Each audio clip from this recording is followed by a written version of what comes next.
මීන ලග්නෙහිමිය ඔබට සුබ දවසක් ප්‍රාර්ථනා කර සිටිනවා. ඉතින් අද දවසේ ඔබ වෙනුවෙන් තමයි මම මේ වීඩියෝ එක රැගෙන එන්නේ. ඉතින් අද දවසේ මම බලාපොරොත්තු වෙනවා මීන ලග්නෙහිමියන්ගේ ගති පැවතුම්, ඒ වගේම ඔබට ගැළපෙන රැකියාව අවස්ථා, ඔබට ගැළපෙන ව්‍යාපාර කටයුතු, ඒ වගේම ඔබ ආදරයේදී විවාහයේදී මොන වගේද හැසිරෙන්නේ, ඒ වගේම තමයි වැදගත්ම කාරණේ මීන ලග්නෙහිමියන්ගේ දුර්වලතා මොනවද? ඉතින් ඒ කාරණා සම්බන්ධයෙන් තමයි අද මේ වීඩියෝ එකේදී මම කතා කරන්න බලාපොරොත්තු වෙන්නේ. ඉතින් දිගින් දිගටම වීඩියෝ එකත් එක්ක රැඳිලා ඉන්න අවසානයේ දක්වාම රැඳිලා ඉන්න. අවසානයේදී ඔබ කල්පනා කරලා බලන්න මම මේ කියන ගතිපැවතුම් එක්ක ඔබ එකඟ වෙනවද? ආදරයේදී විවාහයේදී ඔබ මේ විදිහට හැසිරෙනවද? සහ ඔබේ දුර්වලතා මේ විදිහට මම මේ කියන දේවල් ඒ විදිහටම තියෙනවද? ඒ විතරක් නෙමේ ඔබ කරන රැකියාව අවස්ථා ඔබ කරන ව්‍යාපාර කටයුතු මම කියන දේවල් එක්ක එකඟ වෙනවද නැද්ද කියන කාරණය වීඩියෝ අවසානයේදී අනිවාර්යයෙන්ම මට කමෙන්ට් එකක් දාන්න. මොකද මමත් කැමතියි මගේ වීඩියෝ එකේ හොඳ නරක දැනගන්න. ඔබට පුළුවන් මේ වීඩියෝ එකේ අවසානයේදී ඔබට ඔබ ගැන තක්සේරුවක් ලබා ගන්න. ඉතින් වැඩි කතා නැතුව අපි වීඩියෝ එකට යන්. අපි මුලින්ම බලමු මීන ලග්න හිමියන්ගේ ගති පැවතුම් මොනවද කියන කාරණය. මුලින්ම සඳහන් කරන්න ඕනේ ඇත්තටම මීන ලග්න හිමියන්ට තියෙන ඊටාම සංවේදී හදවතක්. ඒ වගේම බොහොම දයාබර හදවතක් තියෙන්නේ.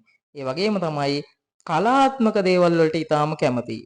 සංගීතයට, චිත්‍රවලට, ඒ වගේම ලියන්න, ලේඛන හැකියාවක් තියෙනවා. ඒ වගේ කලාත්මක දේවල් වලට ඊටාම හොඳ හැකියාවක් පෙන්වන ලග්න හිමියෙක් විදිහට මේ මීන ලග්න හිමියන්ව හඳුන්වන්න පුළුවන්. ඒ වගේම තමයි ආගමික පැත්තට ඊටාම නැඹුරුයි කියන දේත් මතක් කරන්න ඕනේ. ඒ කියන්නේ තමන් අදහන තමන්ගේ ආගමට ගොඩක් ගරු කරනවා. ඒ වගේම ආගමික වතාවත් වල යෙදෙනවා. විශේෂයෙන්ම ආගමික ස්ථාන වලට යනවා. ආගමට ඊටාම නැඹුරුයි. ඒ වගේම නිවසේදී වුණත් තමන් අදහන ආගම ඊටාම භක්තියෙන් අදහන ලග්න හිමියෙක් විදිහට මීන ලග්න හිමියන්ව හඳුන්වන්න පුළුවන්. ඒ වගේම තමයි මේ මීන ලග්න හිමියන්ට සුවිශේෂී දක්ෂතාවයක් තියෙනවා. ඒ තමයි ඕනම දෙයක් කලින් අනුමාන කිරීමේ ශක්තියක් තියෙනවා. ඒ කියන්නේ දෙයක් වෙන්න කලින් ඒ දේ කලින් අනුමාන කරන්න පුළුවන්. ඒ වගේම තමයි පුද්ගලයන් උනත් ආශ්‍රය කරනකොට ඒ පුද්ගලයා මොන වගේද කියන දේ කලින් අනුමාන කිරීමේ හැකියාවක් මේ මීන ලග්න හිමියන් සතුව තියෙනවා. ඒ වගේම තමයි තමන්ගේ මේ තියෙන සංවේදීභාවය නිසාම මිනිස්සුන්ට උදව් කරන්න කැමති, නැති බැරි අයට උදව් කරන්න කැමති, සතුන්ට කෑම වේලක් හරි දෙන්න කැමති. ඒ කියන්නේ පුළුවන් තරම් මිනිස්සුන්ට උදව් කරන්න උත්සාහ කරනවා. තමන් ගාව තියෙන අන්තිම රුපියල උනත් වියදම් කරන්න ලෑස්ති තව කෙනෙක් වෙනුවෙන්. අන්න ඒ වගේ බොහොම දයාබර සංවේදී හිතක් මීන ලග්න හිමියන් සතුව තියෙනවා කියන දේ සඳහන් කරන්න ඕනේ. ඒ වගේම තමයි සාමාන්‍යයෙන් Tamanට වැරද්දක් කරපු කෙනෙක්ට වුණත් සමාව දෙන්න දෙපාරක් හිතන්නේ නැහැ. සාමාන්‍යයෙන් සමාව දීමේ හැකියාව මීන ලග්න හිමියන් සතුව තියෙනවා. ඒ වගේම තමයි සාමාන්‍ය මේ සංවේදී භාවය නිසා උණු වෙන හිතක් තියෙන නිසා අනිත් අයගේ අදහස් වලට විශේෂයෙන්ම ගරු කරනවා.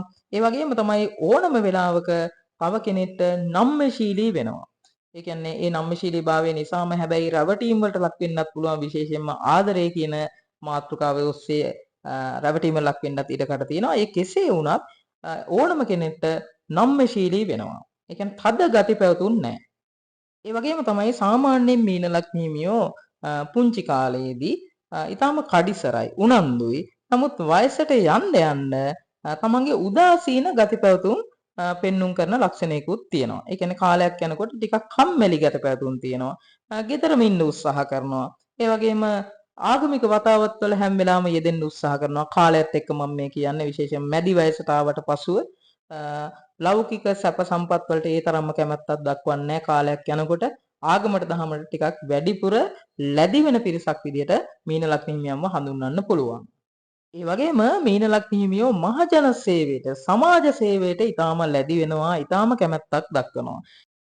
ඒ කියන්නේ ප්‍රතිලාභයක් නොලබාම, කිසිදු ප්‍රතිලාභයක් නොලබා නොමිලේම තමන්ගේ සේවයේ මහජන සේවයක් විදියට, සමාජ සේවයක් විදියට ලබා දෙන්න බොහෝම කැමැත්තක් දක්වන ලග්න හිමියෙක් විදියට මීන ලග්න හිමියන්ව හඳුන්වන්න පුළුවන්. ඒ වගේම තමයි සාමාන්‍යයෙන් මීන ලග්න හිමියෝ අනිත් අයව ඊටාම අධික ලෙස විශ්වාස කරනවා. ඒ කියන්නේ තමන් වගේම අනිත් අයත් ඇති කියන තැන ඉඳලා තමයි කටයුතු කරන්නේ. හැම වෙලාවෙම අනිත් අයත් ගොඩාක් දුරට විශ්වාස කරනවා. ඉතින් සමහර අවස්ථාවලදී ඒ අධික විශ්වාසය නිසාම තමන්ට සමහර දේවල් අහිමි වෙන්න පුළුවන්. ඒ වගේම තමයි විශ්වාසයේ බිඳ වැටීම මත ගොඩාක් වෙලාවට තමන්ගේ හිතට වේදනාවක් ඇති වෙන්න පුළුවන්. ඉතින් මම මේ දේ සඳහන් කරන්න ඕනේ සාමාන්‍යයෙන් මීන ලග්න හිමියෝ ඊටාම සංවේදී කියලා මම සඳහන් කරා. ඉතින් ඒ නිසා ඉක්මනින්ම ඇස් වලට කඳුළු වෙන ලග්න හිමියෙක් විදිහට මීන ලග්න හිමියන්ව හඳුන්වන්න පුළුවන්. ඊටාම සංවේදී වෙනවා. Tamanට යම්සි අසාධාරණයක් වුණොත් ඒ වගේම Taman විශ්වාසයේ තියාගෙන හිටපු කෙනෙක් Tamanගේ විශ්වාසයේ කඩකිරීමක් සිද්ධ කරොත් විශේෂයෙන්ම ආදර සම්බන්ධතාවලදී ඉක්මනින්ම වේදනාවටපත් වෙනවා. ඉක්මනින්ම Tamanගේ ඇස් වලින් කඳුළු පිට වෙනවා කියන දේත් මේ වෙලාවේ සඳහන් කරන්න ඕනේ. ඉතින් මම මේ කිව්ව කරුණු කාරණා එක්ක ඔබේ ගති පැවතුම් සමානද කියන කාරණාව බලලා වීඩියෝ එකට අවසානයේ අනිවාර්යයෙන්ම කමෙන්ට් එකක් දාන්න. බලන්න ඔබටත් මේ කියන ගති පැවතුම් අනිවාර්යයෙන්ම තියෙනවද නැද්ද කියන කාරණය. හොඳයි දැන් අපි බලමු මීන ලග්න හිමියෝ ආදර සම්බන්ධතා තුල ඒ වගේම විවාහ ජීවිතය තුල කොහොමද හැසිරෙන්නේ කියන කාරණය. මුලින්ම කියන්න ඕනේ මීන ලග්න හිමියෝ ආදර සම්බන්ධතා තුලත් තමන්ගේ විවාහ ජීවිතය තුලත් ඊටාම ආදරණීය පුද්ගලයෝ වෙනවා. ඒ වගේම තමයි ඊටාම සංවේදී පුද්ගලයෝ වෙනවා. පුංචි දෙයටත් හිත රිද්ද ගන්නවා. අනිත් කෙනාගෙන් තමන් ආදරය කරන කෙනාගෙන් පුංචි වචනයක් හරි තමන්ට හිත රිදෙන විදිහට පිට වුණොත් අනිවාර්යයෙන්ම ඒ ගැන සංවේදී වෙනවා වගේම ඉක්මනට ඇස් වලට කඳුළු වෙනවා. ඉක්මනට සංවේදී වෙනවා. අන්න ඒ ගති ලක්ෂණ පෙන්눔 කරනවා. ඒ වගේම තමයි තමන් ආදරය කරන කෙනාව ඊටාම තදින් විශ්වාස කරනවා. තමන්ට වඩා විශ්වාස කරනවා. තමන්ටත් වඩා තමන්ට ආදරය කරයි කියලා හිතලා විශ්වාස කරනවා. ඉතින් මේ විශ්වාසයේ බිඳ වැටීම් සිද්ධ වුණොත් ඊටාම අධික විදිහට වේදනාවක් අත්විඳිනවා වගේම තමයි ඒ වේදනාවෙන් කල්ගත කිරීමකුත් සිද්ධ වෙනවා. සාමාන්‍ය මීන ලග්න හිමියන්ට දරා ගැනීමේ ශක්තිය ටිකක් අඩුයි. ඉතින් ආදරණීය සම්බන්ධතා තුලත් විවාහ ජීවිතයේ තුලත් ප්‍රශ්න ඇති වුණොත් ගැටුම් ඇති වුණොත් ඒ දරා ගැනීමේ ශක්තිය ඇත්තටම අඩුවීමක් සිද්ධ වෙනවා. ඉතින් ඒ නිසා යම් කාලයක් වුණත් වේදනාවෙන් කල්ගත කරන්න ඉඩකඩ තියෙනවා. Tamanට යම්කිසි අසාධාරණයක් වුණොත්, Tamanගේ හිත රිදුනොත්, ඒ වගේම තමන්ගේ ආදරණීය සහකාරය හෝ සහකාරිය තමන්ට වැරද්දක් කරොත් අන්න ඒ තුල වේදනාවෙන් කල්ගත කිරීමක් සිද්ධ වෙනවා. ඉතින් මේ මීන ලග්න හිමියෝ හැම වෙලාවම බලාපොරොත්තු වෙනවා තමන් ආදරය කරන කෙනා තමන්ව බොහොම ආදරෙන් ආරක්ෂා කරයි රැක බලා ගනි ඒ වගේම තමන් ගැන බොහොම සැලකිල්ලක් දක්වයි තමන්ගේ හැමදේම ඊටාම හොඳින් හොයලා බලලා තමන්ට අවශ්‍ය විදිහට තමන්ට ඒ අවශ්‍ය සපෝට් එක සහාය උදව්ව ලබා දෙයි ඒ වගේම තමයි තමන් වගේම සංවේදී විදිහට කරුණාවන්ත විදිහට තමන්ට ආදරය කරයි කියලා මේ මීන ලග්න හිමියෝ බලාපොරොත්තු වෙනවා. සාමාන්‍ය විවාහ ජීවිතය තුල වුණත් මීන ලග්න හිමියෝ වැඩි වශයෙන් බලාපොරොත්තු වෙන්නේ ආදරය. ඒ කියන්නේ ලෞකික සැප සම්පත් වලට වඩා ආදරය කියන දේ තමයි අංක 1ටම තියෙන්න ඕනේ. ආදරය ලැබෙනවා නම් අනිත් මොන දේ නොලැබුණත් කමක් නැහැ කියන තැන තමයි ගොඩක් වෙලාවට මීන ලග්න හිමියෝ කටයුතු කරන්නේ. ඒ නිසාම බොහොම සංවේදී හදවතක් තියෙන පුද්ගලයෙක්ව Tamanට මුණ ගැසුනොත් ආදරණීය සම්බන්ධතා තුල විවාහ ජීවිතයට ඉතාම ලස්සන විවාහ ජීවිතයක් ගත කරන්න පුළුවන් බවත් මේ වෙලාවේ සඳහන් කරන්න ඕනේ. ඉතින් දැන් ඔබ කල්පනා කරලා බලන්න ඇත්තටම මම මේ කියන ගතිපැවතුම් ආදරණීය සම්බන්ධතා තුල විවාහ ජීවිතය තුල ඔබටත් පවතිනවද නැද්ද කියන කාරණේ. අනිවාර්යයෙන්ම මේ වීඩියෝ එකට පහලින් කමෙන්ට් එකක් දාන්න. හොඳයි දැන් අපි බලමු මීන ලග්න හිමියන්ට ගැලපෙන රැකියාව මොනවද? ව්‍යාපාර කටයුතු මොනවද කියන කාරණේ. විශේෂයෙන්ම මීන ලග්න හිමියන්ට කලාත්මක රැකියාව ගැලපෙනවා. ඒ කියන්නේ සංගීතය ගැලපෙනවා, ඒ වගේම රංගපෑම ගැලපෙනවා, ඒ වගේම නිර්මාණශීලී රැකියාව, ඩිසයිනින් අන්න ඒ වගේ රැකියාවලටත් ඉතාම හොඳ සුබඵලගෙන දෙනවා කියන එක මතක් කරන්න ඕනේ. ඒ වගේම තමයි ගොඩක් දුරට සෞඛ්‍යාංශයටත් ගැලපෙනවා. මොකද සංවේදී හිතක්, කරුණාවන්ත හිතක් තියෙන නිසා ගොඩක්ම හෙද වෘත්තියට, ඒ වගේම වෛද්‍ය වෘත්තියට, ඒ වගේම තෙරපි වෘත්තියට ඉතාම හොඳින් ගැලපෙනවා කියන දේත් මේ වෙලාවේ සඳහන් කරන්න ඕනේ. ඒ වගේම කවුන්සලින් වගේ දේවල් වලටත් ඉතාම හොඳයි. මනෝවිද්‍යා රැකියාවලටත් ඉතාම හොඳින් ගැලපෙනවා කියන දේ මතක් කරන්න ඕනේ.